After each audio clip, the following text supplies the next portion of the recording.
I don't care how long Cory Booker talks for. I don't care what Cory Booker says in his speech. Because I don't trust a Zionist like Cory Booker, who has signed off on billions of weapons packages to Israel, who is unaliving hundreds and thousands of people in Gaza and displacing even more in the West Bank as well. What is good, you all, and welcome on another episode. How are you guys doing today? I hope you all are doing fine. And if you're joining for the very first time, thank you so much for being here today. Cory Booker's 25 hours filibuster speech is still striking a chord. We thought they were all over it. We thought all they had to say about it was it being performative, but they are coming out with a lot of things to try to bring this man's effort down. To there, enlightening the American people of what the administration is doing, what is about to come, and how the administration has been affecting the people in just a space of few months. And these people said he stood there, it was performative. Some are even saying Democrats cannot just admit that they lost the election, and that is the reason why they think they need something like this, or that is the reason why they think something like this is needed, saying they don't need someone to give them a filibuster during this time. Some are saying he never mentioned or said anything about Palestine. I think a lot of Republicans that have been coming at him have the point of how he did not actually center what is going on in Palestine when he was having his speech. They said he didn't mention Khalid Momodu, the recent pro-Palestine that was arrested by ICE. ICE, they have a lot of things to say. They said he is a Zionist. They said he went live on TikTok, the same app that he voted to ban. There is nothing that these people haven't said. Prior to that, they were coming at Democrats for being quiet and taking a backseat. Now someone stood up to say something. They have a problem with that. And if you're wondering about some of the things that these people, Republicans, are having to say about Cory Booker's speech,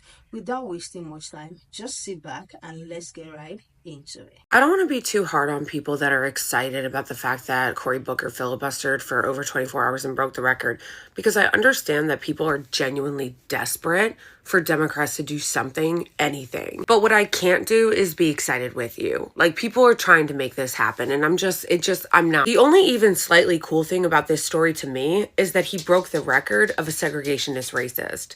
That's pretty cool. Literally, the record before this was a guy who filibustered all night because he was so racist he didn't want the Civil Rights Act to pass. So yeah, I think it's pretty cool that a black guy broke the record. Okay, that's where the compliments end. That's where the good parts about this story end. Now I'm fixing to trash the rest of it. First of all, typical Democrat, the second it was over, they're sending me fundraising fucking text messages and emails trying to get money from me. I'm not giving you bitches any money. You've done nothing to earn money. You blew over $1 billion in the last election to have your asses handed to you by the Republicans. Don't ask me for money. You should be embarrassed. Second of all, what was he filibustering? What? Nothing. Vibes? He just was talking about how Donald Trump is a threat. He wasn't actually filibustering anything specific or a bill. In fact, the Democrats did the most Democrat thing. As soon as this was over, they all gave unanimous consent to pass through an unqualified Trump nominee. That pretty much sums it up. And lastly, I'm not going to praise you. You're not going to get any praise when you said nothing about Mahmoud Khalil. Nothing. He talked about immigration. He never once, not once, mentioned Rumesa or Mahmoud Khalil or any of the other people that got snatched off the street by ICE because they were protesting the genocide in Palestine. You'll notice he's wearing one of those stupid ass fucking pins, virtue signaling over the hostages. He is a huge shill. Always remember that.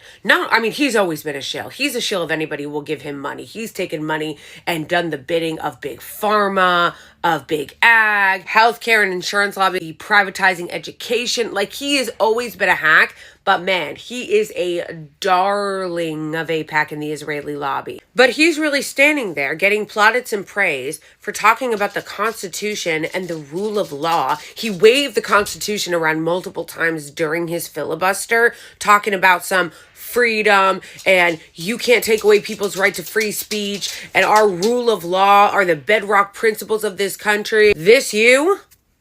Because this is you posing happily with wanted war criminal Yoav Galan, who literally has a warrant out for his arrest for crimes against humanity. And this is why I just can't get fucking behind this. I just can't get excited about it the way you guys are getting excited about it, because it's so fucking vapid. It's so fucking hollow. You sit here waving around the Constitution, talking about free speech and due process, as you say nothing about Mahmoud Khalil or Rumeysa or any of the people that were snatched off the street by ICE because they were protesting the genocide in Gaza. Nothing. Oh, he talked about ICE, but he only talked about it in regards to El Salvador and the people that were taken there. Said nothing about the people taken because of Palestine. Nothing about their due process, nothing about their free speech. Because in this country, the hackery and the selling out to the Israeli regime is truly bipartisan. So he will sit there and he will talk about justice and equality and equity and the rule of law and free speech and all the liberal principles he claims to have and principles about the Constitution. And then he's silent about the violations of the civil liberties of people talking about Gaza. You're full of shit. And the reason why the Republicans have been able to get away with doing so much deranged shit to anybody protesting Palestine, because don't forget too, he cheered the cracking down on the college campuses by all the administrators and the police to the pro-Palestine protesters. So let's not forget that. They have allowed all of these violations to happen and have not stood against the Trump administration because they don't disagree. So yeah. Excuse me if I'm not really inspired by this resistance lib 2.0 shit that, as per usual arrangement with Democrats, doesn't actually accomplish a... Look, I genuinely hate to kill the vibe here, but I think it's important for everyone to understand that Cory Booker did not do anything. He wasn't actually filibustering any Republican legislation from being passed. He just made a big speech. And yes, it's cool that he broke the record, which was formerly held by avowed racist Strom Thurmond. But ultimately, this is nothing. It's a publicity stunt. Look, I know that we are desperate for the Democratic Party to do literally anything to stop the Trump administration. And yes, this is technically more than literally nothing, but please do not get complacent and interpret moments like this as the Democratic Party actually materially doing something to stop the Trump administration. Should also be noted that Cory Booker did not once mention Mahmoud Khalil or other international students who have been detained and disappeared by the Trump administration for their involvement in pro-Palestinian protests. And since we're here, here's a photo of Cory Booker with former Israeli Defense Minister Yoav Gallant. Last November, the ICC literally issued an arrest warrant for this man. And then a month later, Cory Booker had him over to hang out. And here's one of many fundraising text messages I got from Cory Booker and Act Blue trying to fundraise off of his incredible floor speech. And look, I get it. Times are dark. Things are getting worse and worse, even faster than we all anticipated. And we're all just desperately looking for someone to fight back. Yes, I will admit, this is better than nothing, but it's still basically nothing. Trying to make this happen. Bad morning, liberal that Malcolm X warned us about. It's really rich to me that you were one of the people that was saying that Democrats need to do anything, and now you're saying everyone is just desperate for them to do anything, and that's why they're celebrating this moment. What a condescending white liberal thing for you to do, to condescend to black people celebrating a political act that a black man did. It's not our fault that you guys don't understand that joy is a part of activism. You guys keep trying to steal joy. You keep trying to punch down at us and make us compliant and silent in a way that is just the same as your brothers and sisters that you are probably just cutting off because they're not right or leftist enough for you, but you're just repeating the same right-wing tactics on the left. You are the white liberal that Malcolm X warned us about. What do you mean you can't celebrate this? You can't celebrate this because you don't understand civil rights. You don't understand activist work. You don't understand politics. Multiple things could be true at once, but we don't have to diminish what he did because of other things that you disagree with that he also did.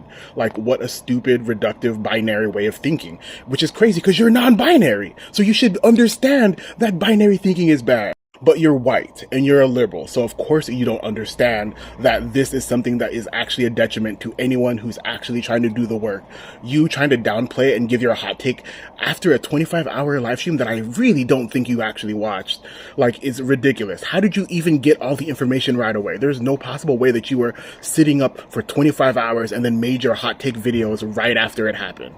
No, what you did was you did what all content creators did. You saw that this was going to be a hot trending topic, so you made a hot take so you can get views, so you can get money. And if you don't get money on this app, then that's really pathetic that you'd be a dissenter for free. But you're probably not for free. You're probably paid opposition.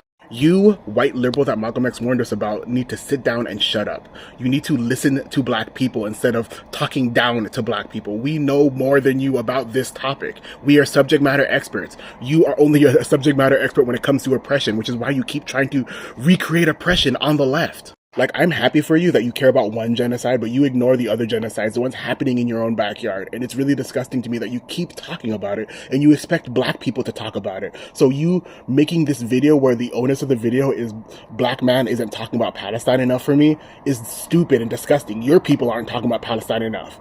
Like, your people are the reason why it's happening in the first place.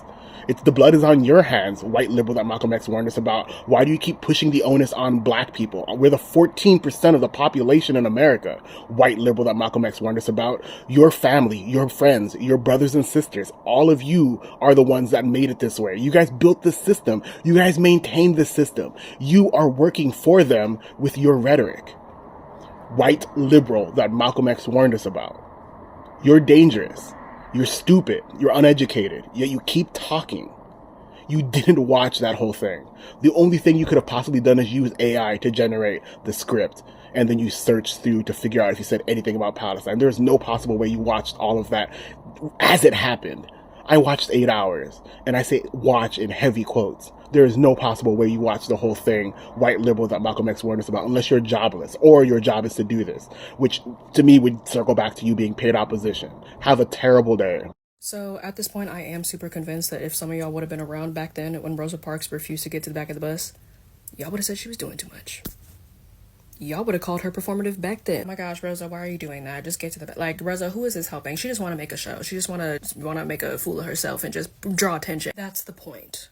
Okay? That's the point. I say that to say a lot of y'all forget that Rosa Parks refusing to get to the back of the bus was orchestrated by the NAACP. If that incident would have never been orchestrated the way that it was, the bus boycott may not have ever happened the way that it happened. Sometimes shit is supposed to be performative because it's supposed to cause disruption. Sometimes when shit gets this bad, the only thing you can do is cause a disruption. That's it. It's supposed to draw eyes. It's supposed to make people look at what's going on. Oh, well, the Dems need to do a lot more than wearing some pink shirts and putting some signs up. That man, Cory Booker, got on that stage for 25 hours, urging America to wake the fuck up. Read letters of people's stories that are not being listened to just so they could have a chance to be heard. That is the point. That's the point. I am 100% on the side of critiquing your politicians. I agree with that wholeheartedly because yes, they work for us and it's their job to get shit done. But when something like this breaks through the normal media route and it breaks through the other side even, catches a lot of people's attention and they're watching and listening, why won't some of y'all allow that to energize people? Allow people to mobilize and allow them to use the momentum to push them forward. It's very strict and it doesn't make any sense and it's starting to piss me off. I understand that he technically wasn't running a filibuster because there was nothing that he was presenting, but the last time someone did a filibuster like this, they were protesting civil rights. A black man getting up there and breaking the record going 25 hours just to plainly remind Americans that what's going on is wrong and hurting people. Reading the letters of people who are being affected by this right now and having it live streamed where millions of people were watching. I feel like I've said this on my page multiple times, but I need a lot of y'all to back up and look at this bigger picture of what's going on. So yeah, I think it's pretty cool that a black guy broke the record. Okay, that's where the compliments end. That's where the good parts about this story end. Now I'm fixing to trash the rest of it. No, see, this is where you stop. Because until you do a 25-hour filibuster, I don't want to hear nothing from you. You think you be protesting because you voted third party or didn't vote at all? You're a coward. You're not doing anything to change the world. And I mean nothing. That mullet isn't, your TikTok page isn't. You're not doing anything to change the world besides complain, and you complaining at the party that's not even in charge right now. This is why I can't stand you leftists. Y'all literally still having smoke for Democrats when they are not the ones running things. It is the Republicans. They are the ones running things. You guys have so much smoke, again, for another black Democrat, but not the white devil in office who is running things. Not for the billionaire who is behind the scenes, a white South African billionaire running things. This is cowardly. This is cowardly. You guys think you guys are protesting because you guys are twiddling your thumbs behind your phone? You're not doing anything. You're not doing anything. And you know why? You can't even do anything now. You can't even do it if you wanted to. Because you pissed off the main demographic that knows about handling business in them streets politically. And that's black folks. And the majority of us ain't doing nothing with y'all no more.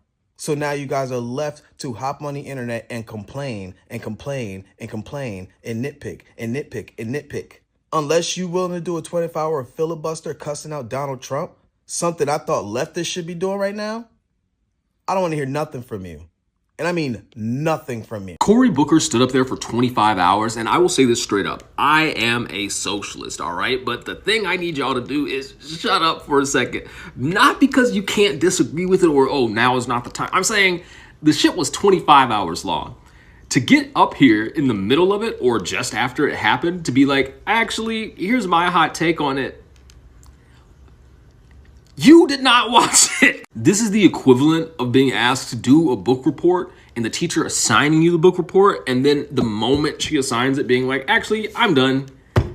It's anti-intellectual, and it's not good for us. I'm not saying you can't have critiques of Cory Booker, and God knows you should be having critiques of the Democratic Party. And even if you got on here and you were like, I'm actually not very interested in what Cory Booker has to say, more fair of a take than to get on here and hot take it because you don't know what he said. He was actually talking the whole time. I've only seen 2 out of the 25 hours. When Ted Cruz did his multi-hour filibuster, he got up there and read Green Eggs and Ham for like 8 hours in an attempt to stop funding towards the Affordable Care Act. You know, like, all I ask is that if you get on here to have a hot take, do more than read the headline before you make the hot take. And I know you're bubbling up on the inside. This is bad. It's bad practice. Not only is it bad practice, but it's bad praxis. Hey, I'm not saying you gotta listen to all 25 hours, but at least like understand what something is or is about, or even like have a little knowledge to be like, I saw this and I felt this way about these things, and overall I feel like blah, blah, blah, blah, blah, blah, blah, blah, blah. Like, for full clarity, it wasn't a real filibuster. I posted that on my story, and people were asking me what I meant by that. And it's like, he wasn't blocking any legislation. He was just up there yapping in an attempt to, I guess, gain momentum for the party and gain momentum for just like an anti-Trump resistance. And I know that people are going to go, you know, in my side of politics, they're going to be like, that's not the real revolution. The real revolution. I know. We know. I know. But I'm saying that, like, and just take the time to look at something for what it actually is rather than hot take online bullshit. I remember during the time when they were campaigning for this election and how, pro-Palestine people were coming at Black people, telling them that they don't care about Palestine people. And that is the reason why they wanted to vote for Kamala Harris. The election happened and she didn't win. Trump won. And so many people thought that was going to make them happy since the person they said they shouldn't vote for at the end of the day did not win. So they were thinking that should make them happy, right? But reverse was the case because everybody has been saying how the administration has been moving. The people in the United States are, crying out loud, talking about how the country is going, talking about their rights being taken away, things that concerns them. But these people have so much to say about a Black man in America standing up for the people of America, saying that he did not center the people of Palestine. How do you pour from an empty cup? Like, that is literally the questions that so many Democrats are asking those people. How do you pour from an empty cup? We back at home here are as well going through stuff. We need to figure out our own as well before we can even extend hands to others. How are we supposed to be crying in our own homes and wiping the tears of other people? These are the questions that Democrats have, and I think two things can actually be true at the same time. I think because this man is receiving a lot of support from Democrats and, Black people are cheering him on, telling him kudos, telling him well done, I think this is a problem for the Republicans because now they have a problem with Black people celebrating this man for what he did. Now people are telling them to go try and do that before they can come and criticize what a Black man is doing for the betterment of the people of America, speaking up and enlightening them, letting them know what is going on and what is about to happen. Nothing that should just be swept under the rug. And I do think it deserves the accolade that he's getting for what he did. What do you guys think about people literally being online criticizing this man for doing a 25 hours filibuster to enlighten the people of America about what is going on? This person said, you all don't even talk about Trump this much because where is all this coming from? Like the person responsible for the situation that you all are in, you guys are not even bringing him up that much. This person said, "You people are so full of it. It's not even funny. You guys really have no smoke for the Republicans who are in full control as well as Elon Musk. Pathetic." Another person said, "Says the lazy, performative lefties. You all are so unserious that you celebrate Bernie running a tour with the same campaign you just trashed. Why the F you don't have Gio doing what Cory did? Nobody cares what you are excited about, I promise you. Keep celebrating the tour and doing nothing. How do you plan beyond Kamala losing? You could accomplish something. It is always the Dems who want to save you. You are third-party voters. What the hell is Gio doing? Benny on tour, what was the rest of the Independent and Green Party doing?" Another person said, "He did it just to break the record, like it was some Guinness Book of World Record achievement." The same people saying that they have been quiet. Now someone stood there to do something. They are having a problem. Okay, so where are your solutions at? Will you be running for the office? Will you be at the polls during the local election? Where is your action plan? I would love to hear it. And this is to the first creator, the bashing Black people for celebrating this man for doing a 25-hour filibuster. This question is actually for that creator.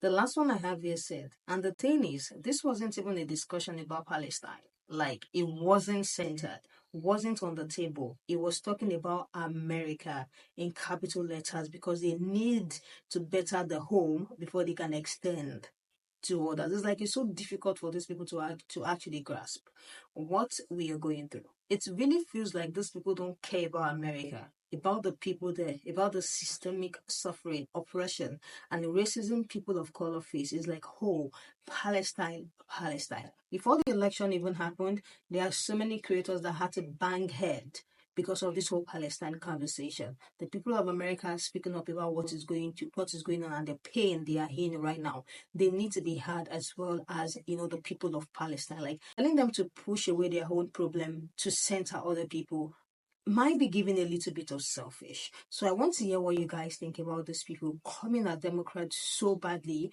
for celebrating Cory Booker, for doing a 25 hours filibuster speech on what is going on in America. Let me hear what you think in the comment section. I will see you in the next one.